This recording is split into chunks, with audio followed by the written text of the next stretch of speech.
Para po itong isang espiritual na operasyon o ang maagap na pagtatanggal ng sakit ng maling katuruan na kumakalat sa katawan o sa iglesia ng ating Panginoon.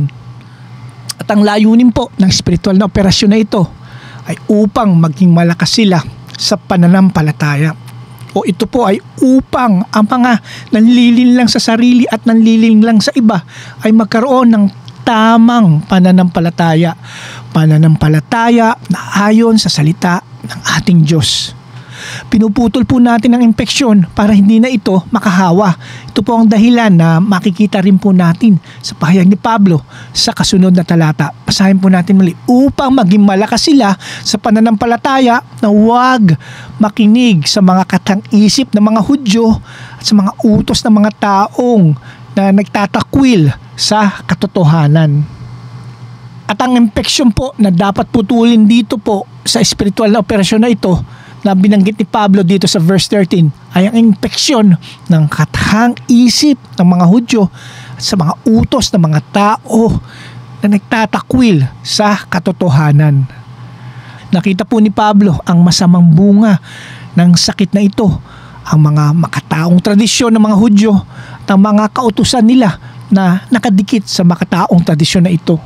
Mga haka-haka sa relihiyon na lumalampas o laban sa salita ng ating Diyos.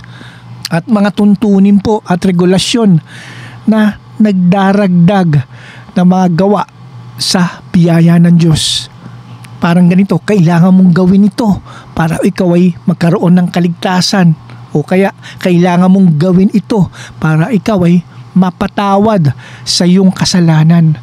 Mga tuntunin po at regulasyon o sakit, infeksyon na dapat putulin na nakasentro sa mga gawa ng tao kaysa sa ating Panginoong Hesus na siya lamang ang makakapagbigay ng kaligtasan sa ating mga makasalanan. At sa huli po ay pinakilala rin po sa atin ni Pablo kung sino ang mga taong nagkakalat at naniniwala sa mga maling katuruan na ito. Sila po yung mga tao na nagtatakwil sa katotohanan. Pinapakita dito ni Pablo ang maling pag-uugali ng mga taong ito. Dati ay may sapat na silang kaalaman sa katotohanan, sa salita ng ating Diyos, ngunit ngayon ay itinatanggi nila ito. Dati ay namumuhay sila ayon sa salita ng ating Diyos, pero ngayon ay namumuhay na sila para lamang sa kanilang mga sarili. Dapat nating harapin at tuligsain sila sa kanilang mga kasinungalingan. Ito po ang punto at pili ni Pablo kay Tito dito po sa mga talatang ating pinag-aralan. Katulad ng bili ni Pablo kay Tito, tayo rin po ay dapat handang ipagtanggol ang ating pananampalataya o manindigan laban sa mga nalinlang. Sa tulong ng Diyos, kailangan po nating harapin at mahigpit na suwayin ang mga taong nagtuturo at naniniwala sa mga maling katuruan. Katuruan na hindi ayon sa salita ng ating Panginoon. At kailangan po nating gawin ito sa pag-ibig. Pagmamahal sa ating kapwa na naligaw sa pamamagitan ng pagtuturo sa kanila ng kanilang kamalian upang maging malakas sila sa pananampalataya. Tayo po ay manalangin. Ama namin Diyos sa langit, kami po ay nagpupuri at nagpapasalamat muli sa iyo sa pagkakataon na ibinigay niyo po sa amin, na amin po mapag-aralan muli ang kalooban niyo para po sa amin sa inyong salita.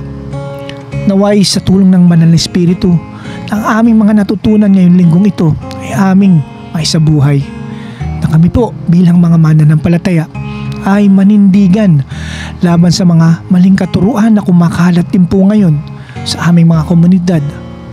Gamitin niyo rin po kami sa pagpapahayag ng katotohanan at kaligtasan sa iyong salita. Ito po ang aming panalangin sa ngalan po ni Jesus, na aming Panginoon at aming tagapagligtas. Amen. Mga katanungan para sa ating talakayan. Ano po ba ang sinabi ng isang propeta na nabanggit ni Pablo sa verse 12 tungkol sa mga taga-Kreta. Sinabi ng isa sa kanila, ng isang propeta mismo nila, ang mga taga-Kreta ay lagi mga sinungaling, masasamang hayop, mga batugang, matatakaw. Ano po ba ang solusyon o ang tamang tugon sa ganitong klaseng sitwasyon na ibinigay ni Pablo kay Tito sa ikalawang bahagi ng verse 13? Mahigpit mo silang sawayin. Ito po ang solusyon o aksyon na dapat gawin na ibinilin dito ni Pablo para kay Tito kung papaano ipagtatanggol ang pananampalataya o papaano manindigan laban sa mga nalinlang. Ano po ba ang sinabi ni Pablo tungkol sa dalawang layunin kung bakit kailangan ng mahigpit na pagsaway sa mga taong nalinlang? Ang dalawang layunin po ng spiritual na operasyon na ito ay una upang maging malakas sila sa pananampalataya at ang ikalawa naman po ay upang wag na silang makinig sa mga katang-isip ng mga Hudyo at sa mga utos ng mga tao na nagtatakwil sa katotohanan.